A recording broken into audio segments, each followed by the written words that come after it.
Good morning, everyone, and welcome to this online launch of the Prosecutions Project, a civil society campaign for the reform of the National Prosecuting Authority Act. My name is Lucas Minton. I head up the Dalla Omar Institute at the University of the Western Cape in the law faculty. But I'm here wearing my hat as the head of the Africa Criminal Justice Reform Project, a project of the Institute, and I will facilitate today's discussions. Before I move on to our panelists, I want to make a couple of contextual comments, and thereafter I will hand over to our panelists for additional inputs. And I think it's important that we start off with some history, and that since 2017, we at the Africa Criminal Justice Reform Project have focused our attention on the National Prosecuting Authority and have produced numerous research reports, fact sheets, submissions, opinion editorials, and stakeholder engagements across a broad front. Over time, it had become clear that our criminal justice system is in sharp decline and that the National Prosecuting Authority is pivotal to turning this situation around. In this regard, we are committed to an approach that is evidence-based and reflective of the transformative ideals of the Constitution. In December last year, we convened a meeting of experts and academics on the National Prosecuting Authority, with a particular focus of looking at the legislative framework. At this meeting, it was agreed to launch a civil society campaign to reform the National Prosecuting Authority Act. Today, we are launching the Prosecutions Project as a civil society initiative to support the reform of the NPA Act. At the core of this lies Section 179(4) of the Constitution, which states, and I quote, "National legislation must ensure that the prosecuting authority exercises its functions without fear, favor, or prejudice." It is our conclusion, based on extensive research, analysis, and consultation, that the national legislation, being the NPA Act, does not meet this requirement.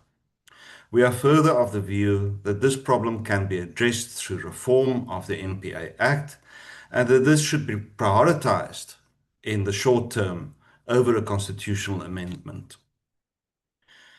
We have identified the following 6 issues as the main areas of concern. Firstly, the NPA is structured as a program within the Department of Justice's budget, and the accounting officer is not the National Director of Public Prosecutions, but the Director General of Justice. Secondly, the National Director of Public Prosecutions and the senior leadership of the NPA are appointed by the President with limited legal provisions governing the criteria, identification, and selection process. Thirdly, the removal of the National Director has been shown to be vulnerable to abuse and manipulation, while Deputy Directors of Public Prosecutions serve until the age of 65. Fourth, the contracting of specialist skills and expertise, for example, in complex criminal matters, is subject to ministerial approval where there are financial implications, rather than this being a decision of the National Director. Fifth, transparency is a concern since evidence-based approach requires good information to base decisions on to ensure that priorities are correct, resources distributed as needed, and that interventions can be assessed against objective criteria. And number 6, accountability within the NPA remains weak, particularly in relation to strategic objectives, performance reporting, cooperation within the justice cluster, and the ethical conduct of staff. The fact that prosecutors are not legal practitioners has significant implications for professional standards and accountability. There are also a number of anomalies in the remuneration of prosecutors requiring urgent attention. We regard the above as priority areas for legislative reform, while remaining open to a broader and more inclusive reform agenda. In the coming months, we will engage in regional consultations, working towards a drafting assembly by the middle of the year, if all goes well.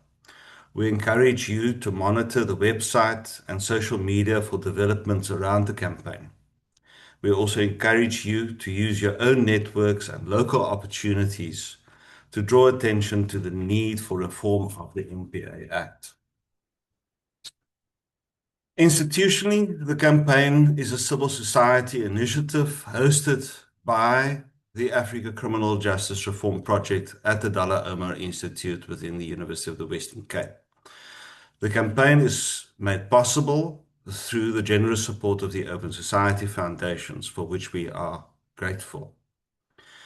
I would now like to introduce very briefly our panelists, so if I can ask them to switch on their cameras.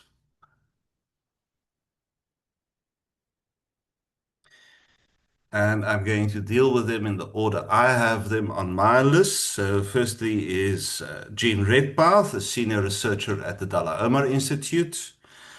Then we have the very well-known Lawson Naidoo from the Council for the Advancement of the South African Constitution, followed by Lebo Gamafoko from Corruption Watch, and then Mbekizeli Benjamin from Judges Matter at UCT. Next is Nicole Fritz from the Campaign for Free Expression and the New South Institute.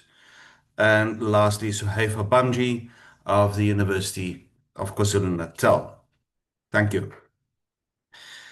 We have an hour to do our launch, and we pride ourselves in being punctual.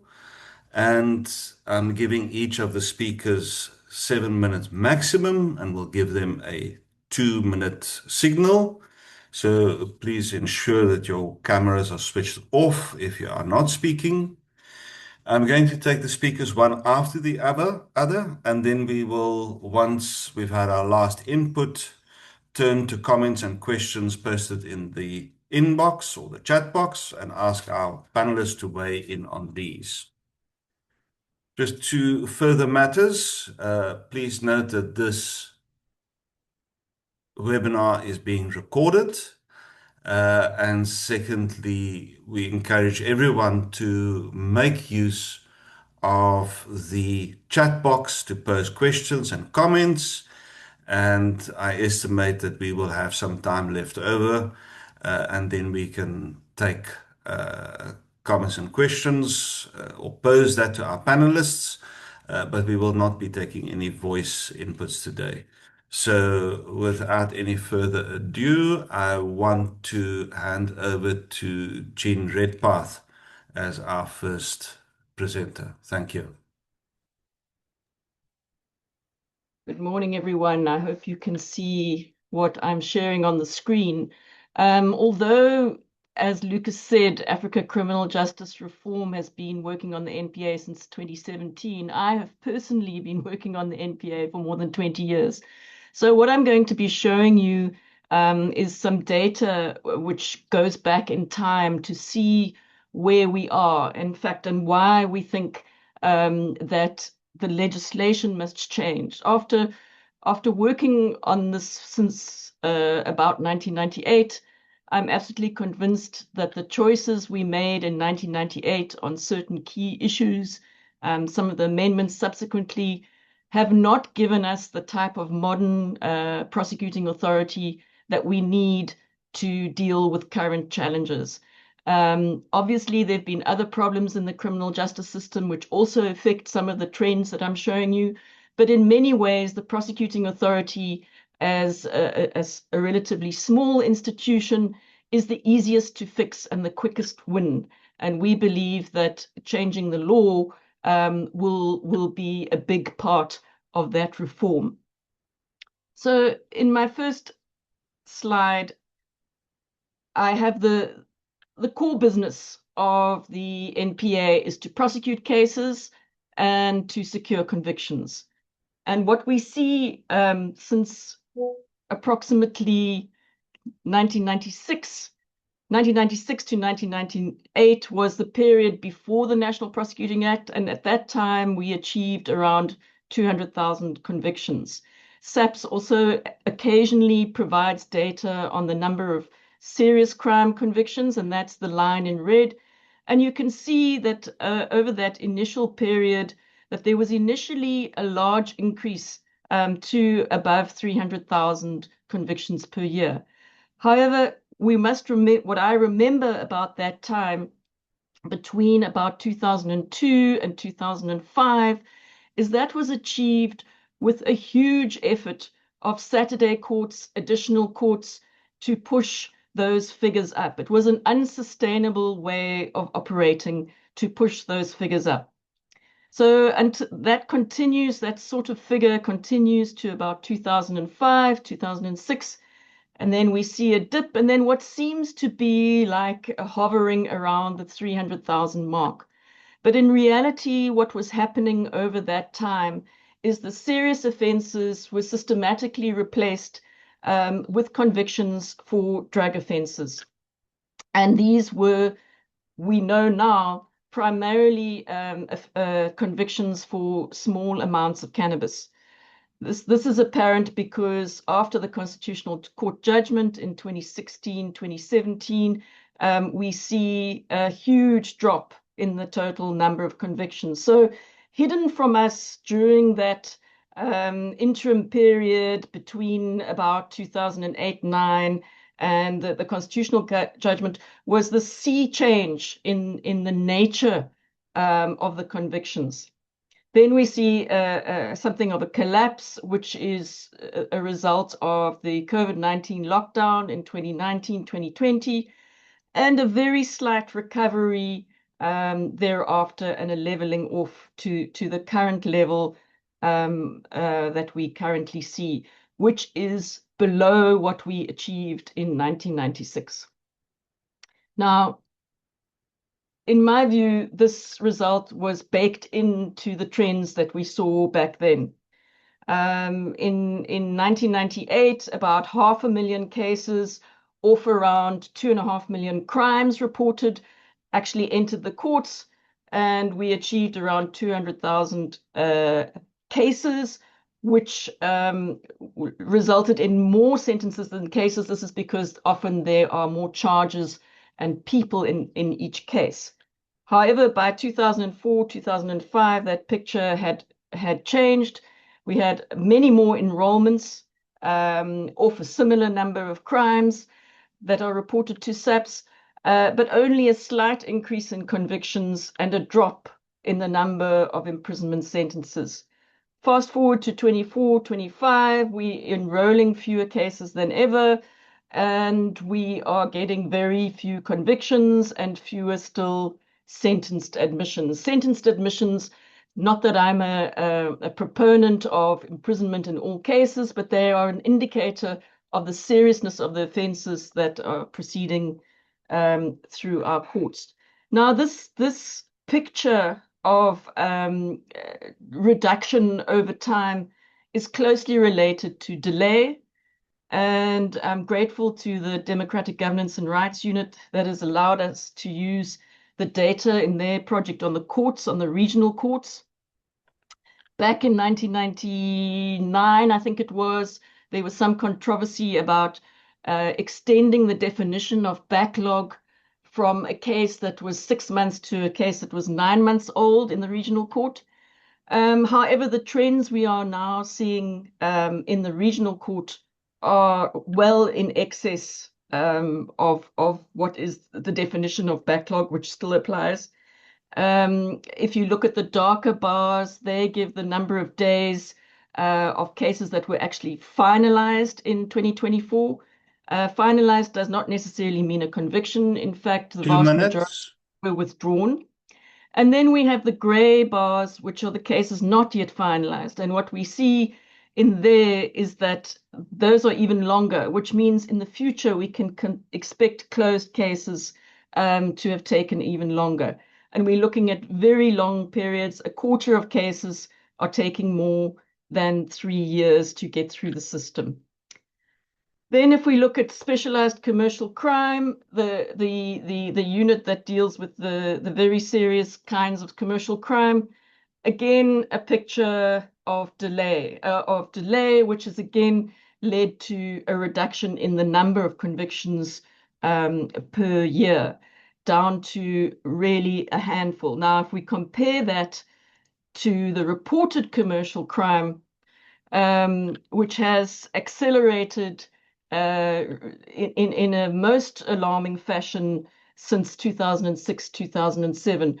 We are now in the situation, whereas in the past we could say that 3 in every 100 reported commercial crimes would be matched by an SECU conviction. Obviously, there'd be other convictions as well.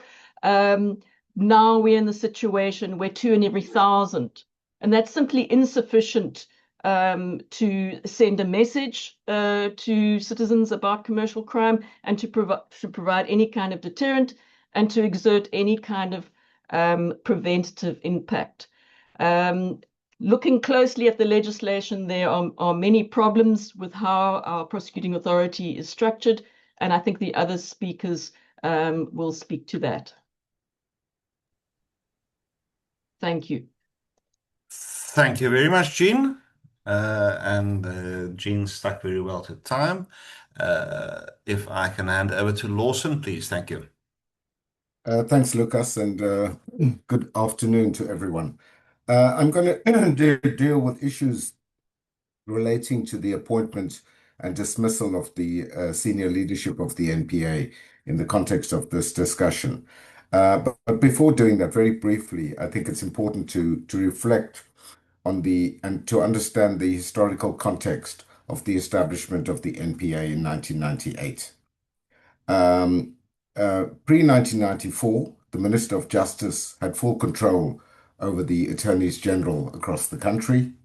The minister could override prosecutorial decisions until legislation changed that in 1992, and additional power was given to the attorneys general at that point.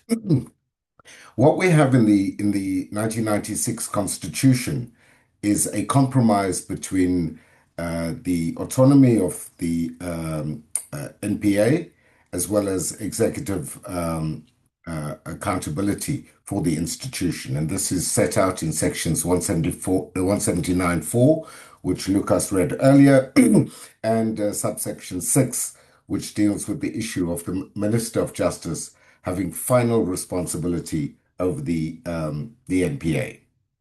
Now, those issues of independence and accountability have not been resolved in the NPA Act, and I think they lie at the heart of the issues that we're going to be grappling with as part of this process of amending the NPA Act. If we look back to the certification judgment of the Constitutional Court, when it declared firstly that the NPA is not a part of the judiciary, it's a separate institution, but went on to say that the provision that the NPA acts without fear, favor, or prejudice is tantamount to independence. But that appears not to have been carried over into the NPA Act itself. When it comes to the issue of final responsibility, that is not unpacked or defined in the NPA Act. So it's unclear as to what the boundaries of that responsibility are and where it would transgress the without fear, favor, or prejudice. And these tensions surfaced, for example, a long time ago during the inquiry into Advocate Vusi Pikoli's fitness to hold office, where this tension between the executive, the minister, and the Director General of the Department of Justice and the NPA was really front and center of that conflict. Coming to the appointments, whilst the Constitution gives unfettered discretion to the President to appoint the National Director of Public Prosecutions, their removal is only possible under certain circumstances and after following identified processes, which, as we know, includes a commission into the fitness of that person and then a resolution from Parliament to approve that before they can be removed from office. And the president makes, in terms of the Constitution and the Act, makes that appointment in his capacity as the head of the national executive. And this was done for many years, without much question, until we had controversial appointments, starting with Menzi Simelane, then Kolisi Nkosana, and finally, I think in 2015, Sean Abrams. All three of these appointments were, in one way or another, set aside by the Constitutional Court, and it demonstrated the problem of the president having unfettered discretion to make such appointments.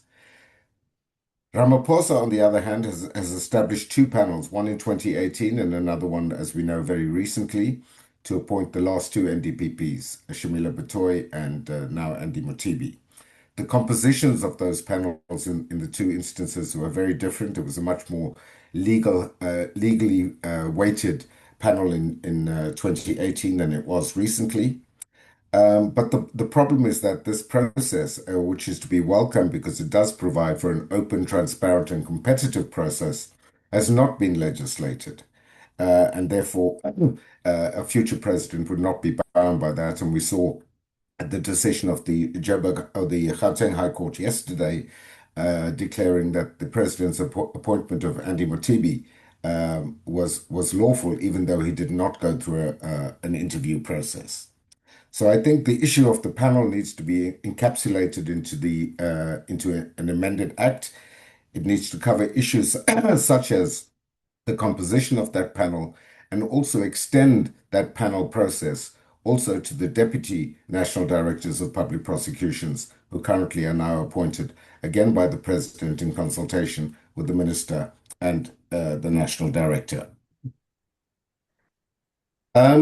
If we look at the issue around the directors of public prosecutions who are based in each of the high courts across the country, they are currently appointed by the president after consultation with the minister and the national director. There is no open, transparent process, yet they sit at the very heart of the functioning of the NPA, very much at the coalface, the engines of the day-to-day prosecutorial decisions that are being taken. So the issue of the manner of appointment of DPPs also needs to come under scrutiny as part of this process. Moving on quickly then to the other issue I want to raise, which is around the term of office of the senior officials in the NPA. As we know, they currently all serve until the age of 65. Whilst the NDPP can serve a maximum of 10 years, a non-renewable 10-year office to protect that independence, no one has come close to that. The longest we've had, I think, is Bulelani Ngoka and now Shamila Batoy serving approximately 7 years each. And we have this issue, a live issue now, with Andy Mothibi, who's taken up the position at the age of 63 and will probably only serve for another 2 years. So we need to deal with the issue of the retirement age in amending the legislation, because it is a firm cutoff at 65. And I would suggest that we look at something closer to the age of 70, which would put the NDPP and the senior leadership on a par with judges who have to retire at the age of 70. 2 minutes. Thanks. We also need to look at the issue of the terms of office of the deputy national directors and the DPPs. They currently serve for an unlimited period. So once appointed, they're there until they reach the age of 65 or are otherwise removed.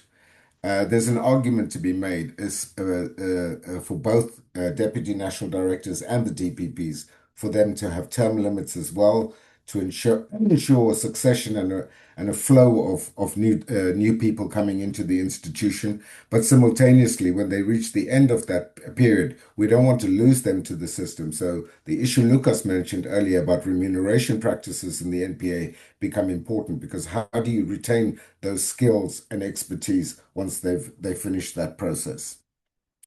When it comes to removals, again, we need to streamline those processes. They can be very unwieldy. Do we need the same, inquiry process for a DPP that we do have and probably still need for a national director or a deputy national director.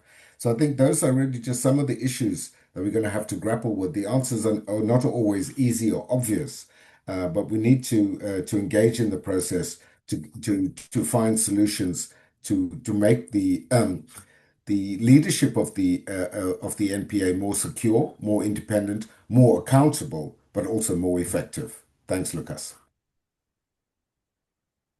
Thank you very much, Lawson. And can I hand over to Lebo, please?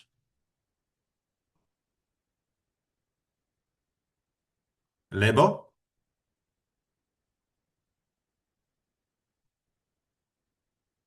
I am struggling to put on my video. It says you cannot start your video because it is disabled by the host. Oh, okay. Looks like the problem has been sorted. Thank you. Yeah. Thank you Thank so you. much, Program Director, and to the speakers before me. I'm Lebu Ramafuku, the Executive Director of Corruption Watch. Since 2012, Corruption Watch has been a platform where ordinary citizens can come and report cases of corruption. And in 2026, we have come to the realization that South Africa does not lack evidence of corruption. We have seen that over time, commissions of inquiry, investigative journalism, oversight processes, civil society, and ordinary citizens have exposed extensive abuse of power and public resources. Yet corruption persists because institutions and powerful actors are able to absorb scrutiny without acting. There is a lot of delay, there is a lack of procedural compliance, there is fragmented authority and partial response, and silence have become routine ways through which accountability is avoided. Therefore, the central challenge is not exposure, but whether accountability processes lead to action. Now, at the key of this lack of accountability or even lack of action is a well-functioning public institutions, the NPA being one that is very central. I'm sure you will agree with me that when we do not have a well-functioning NPA, and more importantly, a well-resourced NPA, which is what I will focus on, we are basically not delivering justice to the people of South Africa, to the number of whistleblowers that have come up with reports, some of whom have lost their lives. And indeed, I'm sure you will agree with me that justice delayed is justice denied. And that this lack of follow-through is an indictment on South Africans who still believe or believed that change is possible. And this inaction has devastating effects on communities. Now, a number of the speakers have highlighted just on the institutional arrangement and how it hampers the well-functioning of the NPA and its independence. But even in its current form, the issue of its resourcing has been a major issue. The issue of underfunding leads to instability, because what we are seeing in terms of the kind of corruption cases that were laid bare at the Zondo Commission, and it looks like the failure of acting on the issues raised and the recommendations of the Zondo Commission have added to what we are seeing right now with the reports at the Madlanga Commission, is that the resources and the specialist skills that are required to indeed undercover what seems to be well-orchestrated, organized crime are not there within the NPA. So it starts to beg the question, these commissions happen to what end? And I'm not speaking to suggest that these commissions basically do not have any benefit. A lot of resources are spent in uncovering the truth. But when that truth or the allegations are then put up and the recommendations are put up, and on the other end, you do not have a well-capacitated, well-resourced NPA, you are basically then leading to the ability or the inability of the state to follow up on some of these recommendations and also on some of this evidence that has been brought forward by the commissions. It is very sad that this lack of funding has led to some very public cases, like the Omotoso case, being a spit on the face of women who faced a lot of abuse, not getting the justice that they deserve. To the agreement of the NPA, the reason why Omotoso managed to walk is because prosecutors mishandled the case, and the NPA, agreed to that or confirmed that. So what we are seeing here, colleagues, and why this matter of the independence and impartiality of the NPA and its proper resourcing is not only an academic exercise. It is about the direct impact on many, many communities. We are 2 facing minutes. an unprecedented set of circumstances where policing has been infiltrated by very sophisticated, what I would call, mafia systems. If we are not able to resource the NPA correctly for making it independent, for making sure that we hire specialized skills in commercial crimes to track professional enablers on the many issues of corruption that are coming up for us, we won't be able to turn everything around. So we support this activity, and we basically say what we have seen is that you can't fight corruption and bring accountability when you do not have a proper functioning, independent, impartial, well-resourced NPA. Thank you. Thank you very much, Lebo, for that. If I can then hand over to Mbekizile. Thank you very much, Lucas, and good morning or good afternoon to everyone. Thank you very much for convening us. We at Judges Matter obviously are focused on the judiciary and how the judiciary functions, and we see it as a key pillar to protecting rights under the Constitution, but also in ensuring that there is peace, safety, and accountability and justice in our country. But we obviously recognize that the judiciary cannot really function if the NPA is not a functional institution. So this conversation today is really important in highlighting that symbiotic relationship between the judiciary and the National Prosecuting Authority, because even if you look at the constitutional structure, Chapter 8 of the Constitution, Chapter 8 establishes 3 institutions, which is the courts, the Judicial Service Commission, and the National Prosecuting Authority. So the fact that the NPA is housed in the same chapter in the Constitution as the judiciary, it does tell us something. It does tell us that there is supposed to be a symbiotic relationship between these 2 institutions. And so we believe that the NPA needs to be strengthened, and some of those proposals to strengthen the independence, the effectiveness, the well-resourcing of the NPA have been spoken about by previous speakers. But what I'm going to focus on is on the skills issue that Lebo spoke about now, is that if we want the NPA to be a strong institution with the relevant skills, we need to write the laws that enable that kind of skilling. And so what we know, and what we got also from the research that Jean and Lucas have produced, is that currently we do have career prosecutors. A lot of those prosecutors are state advocates.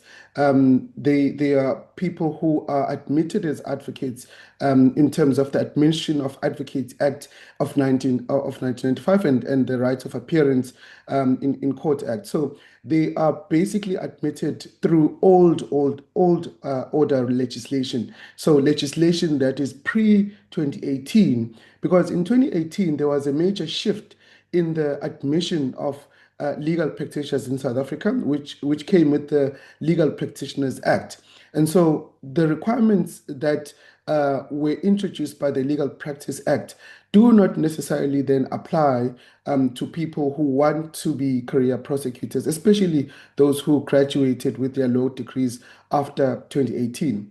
So in the past, pre-2018, all you needed to be admitted as an advocate is that you needed an LLB degree, you needed to be a fit and proper person. You did not necessarily need to be a member of a bar or a professional association of that nature. You also did not necessarily need to have undergone pupillage or written any qualifying exams other than your law degree. And so what then happened is that you would be admitted and you would stay in the NPA for the rest of your career unless you took up admission with the bar in the interim period. That is not necessarily a bad thing. In fact, you do get a lot of experience by being within the NPA as a career prosecutor.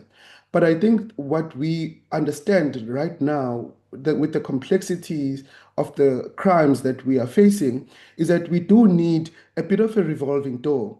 We should have people who are skilled advocates who are in private practice who can come into the NPA. But similarly, we need to be able to have people within the NPA who can move and go to private practice and see if they can meet those standards that are there in private practice.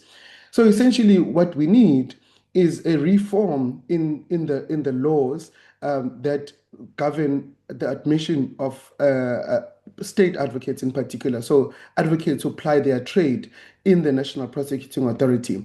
Currently, if you were graduated after 2018, you simply need to go through the NPA's aspirant prosecutor program, which does include a component of written exams, but those exams are not externally moderated.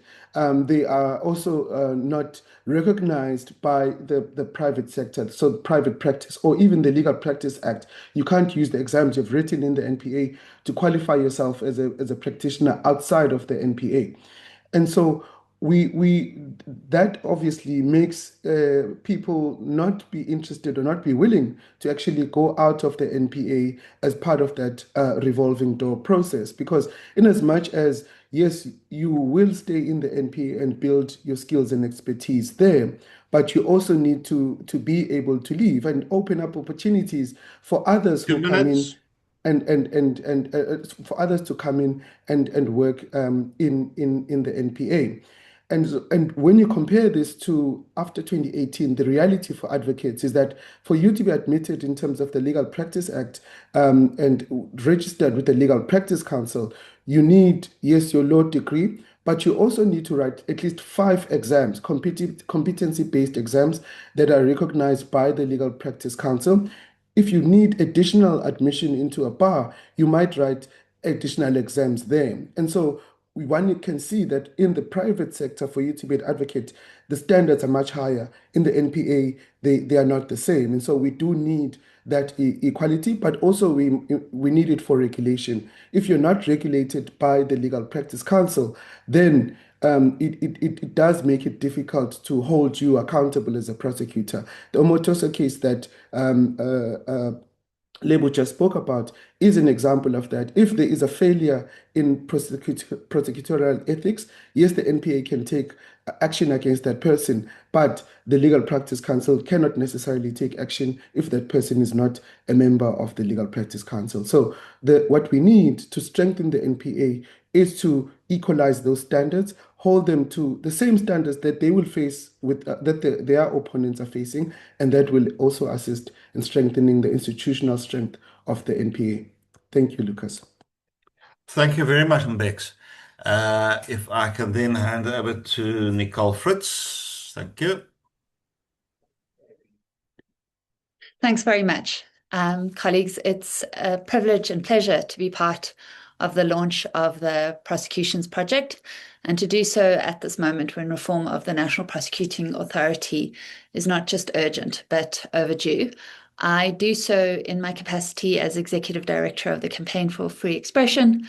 At the campaign, we believe that free expression is central to securing accountability, and obviously the NPA is a vital part of that, the architecture of accountability in our country. But I am also here as an affiliate researcher at the New South Institute, having recently authored a brief on reforms to the appointment process of the National Director of Public Prosecutions. But today I want to focus on one specific, often overlooked, but structurally important reform, and that is the need for greater transparency in prosecutorial decision-making, and in particular, the case for making prosecution directives publicly available, disclosed publicly. The problem that this is intended to address is that we have a system that we cannot see, we cannot scrutinize. South Africa's constitution requires that prosecution be conducted without fear, favor, or prejudice. But in practice, the way prosecutorial decisions are made remains largely invisible and outside of public scrutiny. The law currently requires that prosecution policy be made public, but the directives, the instruments that actually guide how policy is applied in practice, remain internal. That is problematic because it is not the high-level policy that generally determines outcomes in real cases. It is the operational rules, instructions, and thresholds that shape whether cases are pursued or abandoned, how priorities are set in terms of resourcing, funding those cases, how discretion is exercised across the institution. At present, the layer of decision-making is largely a black box. This is not an abstract concern, because at multiple moments in our recent history, we have seen the consequences of opaque prosecutorial systems. We saw that and still see that during the years of state capture, in the uneven and often hesitant recovery of the National Prosecuting Authority, in high-profile prosecutorial failures and withdrawals, and references already been made to the Omotoso case, and in two currently ongoing commissions of inquiry in both the Kempepe and in the childcare inquiries.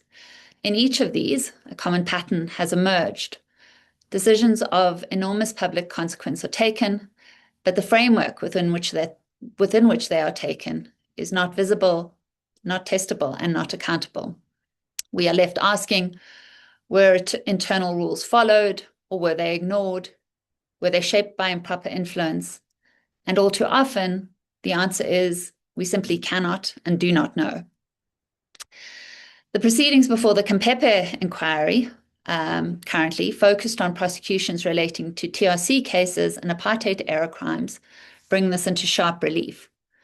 They expose not just failures to prosecute, but something deeper: a lack of clarity about how the decisions were made, the possibility of executive influence operating informally, and the absence of a transparent decision-making framework against which those decisions could be judged.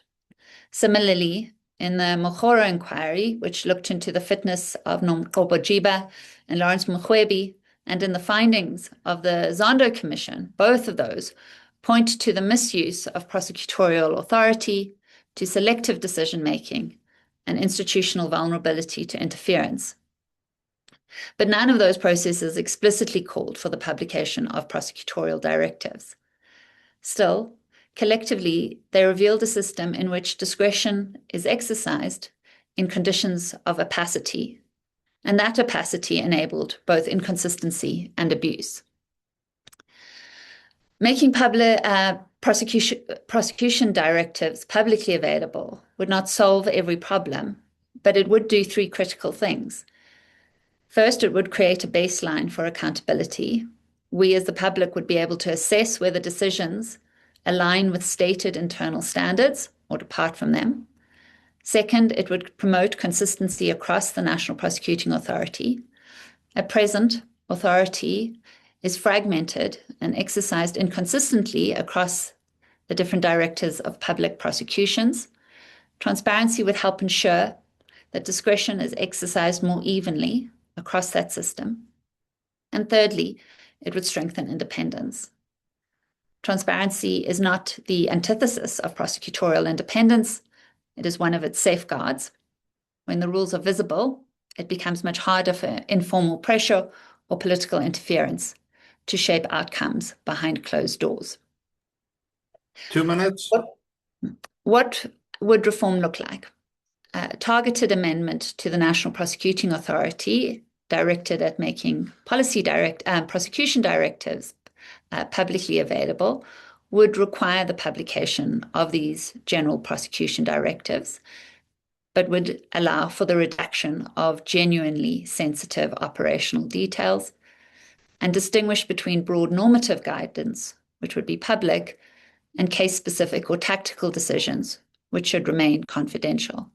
This is not a novel proposal. It has been implemented in various jurisdictions. Importantly, the reform is feasible. The deeper point here is about the relationship between power and visibility.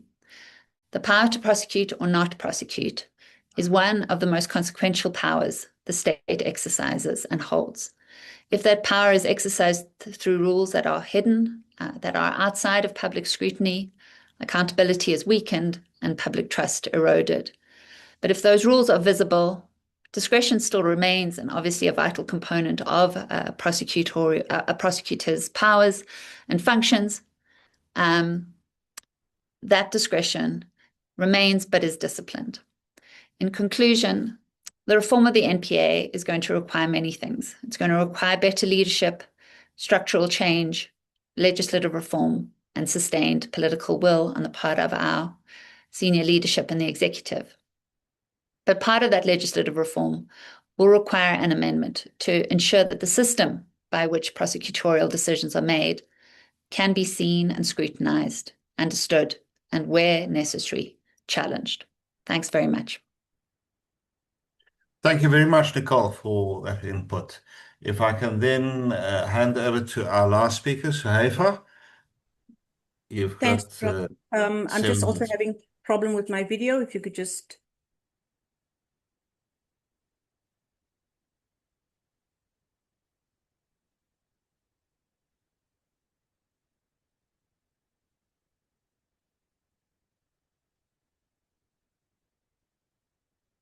Okay, I'll start regardless. Good afternoon. So today marks more than the launch of a campaign. It marks the beginning of a collective commitment to strengthening the architecture of accountability in South Africa, not in theory, but in the practical day-to-day functioning of our criminal justice institutions. My contribution this afternoon focuses on one specific and urgent part of that architecture, the mandate of the Investigating Directorate Against Corruption, IDAC, and the need for legislation that clarifies its role, secures its resourcing, and creates a coherent, lawful system for referring, allocating, and tracking corruption matters. For more than a decade, South Africans have heard speeches about fighting corruption, but they have not seen enough cases move from investigation to prosecution to consequence. One of the reasons is structural. We have created new bodies and amended laws, but we've not built a clear, coordinated system in which corruption cases can move through institutions efficiently and predictably. And nowhere is this more evident than in the mandate and operational environment of the IDAC. When Parliament amended the NPA Act to establish a permanent investigating directorate against corruption, it represented a moment of institutional hope. It recognized that serious, high-profile corruption demands specialized, multidisciplinary expertise located within the prosecuting authority itself. But with that hope came legislative gaps, ambiguities, contradictions, and omissions that now threaten to undermine IDAC's ability to function as intended. So let me highlight 4 key points. First, the scope of IDAC's mandate is broad on paper, but unclear in practice. Section 7(1)(a) lists categories of cases IDAC may investigate: serious corruption arising from commissions of inquiry, commercial crimes, and statutory offenses involving dishonesty. but parts of this mandate depend on referral mechanisms under Section 27 and 28 of the NPA Act. Those provisions rely on a definition of specified offences that used to sit in Section 7.1. That section was deleted during the 2024 amendments. The result is a definitional vacuum. The referral provisions cannot operate as intended because the statutory anchor no longer exists. Second, the legislation leaves unresolved the question of how IDAC's authority intersects with the jurisdiction of SAPS and the Hawks. Section 26 explicitly states that nothing in Section 7 diminishes the investigatory powers of the police. This creates overlapping mandates with no statutory mechanism for case allocation or conflict resolution. In practice, it leads to duplication, institutional friction, and in some cases, paralysis. Third, the Act is ambiguous about whether IDAC may institute prosecutions on its own authority. Section 7.1a(d) appears to give IDAC prosecutorial power, but its relationship to directors of public prosecutions and the existing NPA hierarchy is not clearly defined. Who signs the indictment? Who determines the charge sheet? Who leads the prosecution in court? Without clear answers, operational decisions become contested terrain. And fourth, and this is crucial, an unclear mandate without protected funding becomes an unfunded mandate. IDAC is expected to take on the most complex corruption matters in the country. Matters requiring forensic accounting, cyber investigation, digital forensics, financial analysis, and long-term multidisciplinary investigation teams. Yet, its resourcing is vulnerable to centralized budget decisions, competing priorities inside the NPA, and annual budgeting cycles. Without ring-fenced, legislatively protected funding, IDAC cannot build the stable specialist capacity these cases demand. And the impact of this lack of financial independence is profound. When an institution cannot control its own budget, it cannot control its own destiny. It cannot hire the forensic specialists, financial crime analysts, digital experts, and experienced prosecutors it needs. Or it hires them and then cannot retain them because contracts cannot be renewed timelessly and salaries cannot compete with the private sector. It cannot train its staff in emerging techniques like cryptocurrency tracing, advanced digital evidence recovery, international asset recovery processes, or mutual legal assistance. It cannot procure the tools needed for complex corruption work, secure servers, analytics software, forensic tools, without navigating slow, bureaucratic procurement systems. And when institutional budgets are subject to external approval, the institution becomes vulnerable to subtle forms of interference. Control of resources becomes a way to control operations. Financial dependence erodes independence, not in theory, but in the everyday realities of delays, vacancies, frozen posts, and lost talent. More than this, corruption cases often run for 3, 5, sometimes 7 years. Without multi-year budget security, IDAC cannot plan long-term investigations or maintain consistent teams. Every year becomes a negotiation for survival rather than a focus on delivery. These structural weaknesses matter deeply. They matter because corruption cases are not ordinary cases. They require coordination across SARS, the SIU, FIC, SAPS, DPCI, and the NPA. They require specialized knowledge that cannot be built or retained on unstable funding. And they require seamless referral pathways, which our current legislative framework simply does not guarantee. So what should we be asking as a collective? Firstly, Parliament must clarify IDAC's mandate in precise statutory language. That includes defining categories of offences clearly, reinstating or re-anchoring the referral provisions in sections 27 and 28, and clearly locating the authority to prosecute. Second, the law must create a legislated referral architecture. Every agency that uncovers protection, whether through audits, investigations, regulatory oversight, or intelligence, must be required to refer matters to a central point in the NPA within defined timelines. That central point must maintain a national corruption case register with transparent allocation protocols and mandatory feedback loops. No corruption matter should be able to disappear into a bureaucratic void.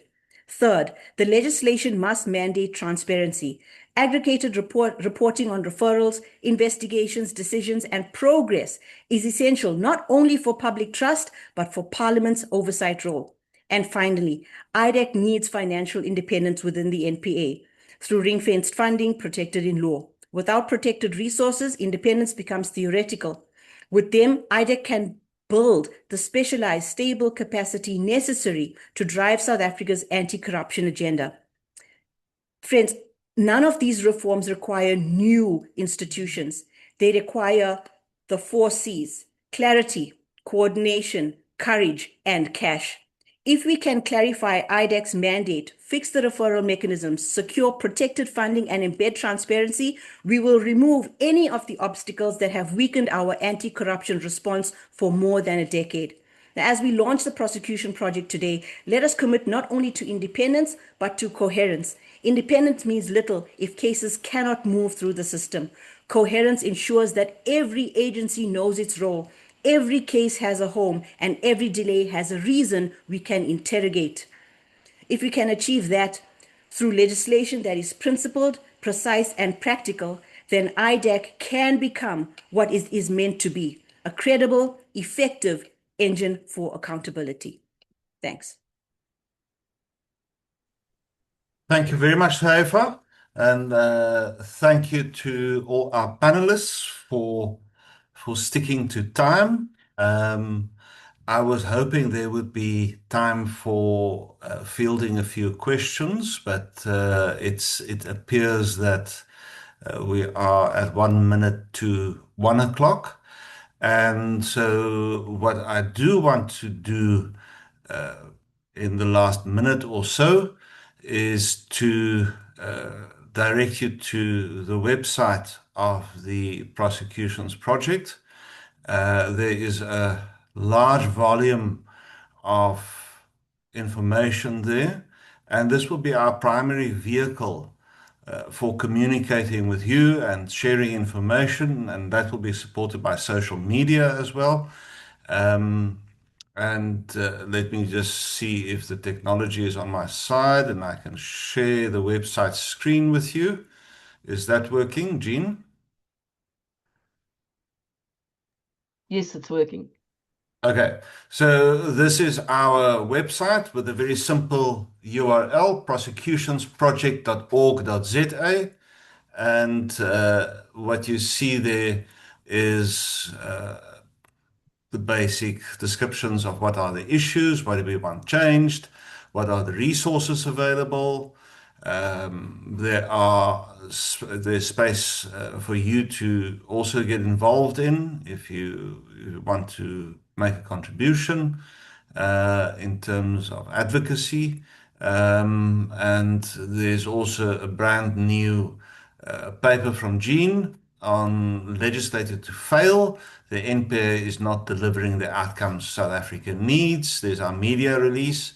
And there are also various other resources that we encourage you to draw upon because we really want you to, in your own networks and your own work, communicate the urgency of the need for the reform of the National Prosecuting Authority Act.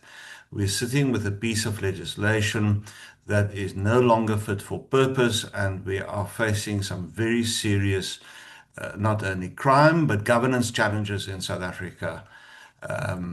So please be active, be involved, and draw on the existing information that we have collated and distributed. We really encourage you to do so. So without any further ado, thank you very much for your participation. And I see we've maintained an attendance of over 100 until right till the end. We really do appreciate that. So thank you again to our panelists. Thank you to our donor, Open Society Foundation. And please enjoy the long weekend. And if you have fuel, please drive safely. Thank you very much.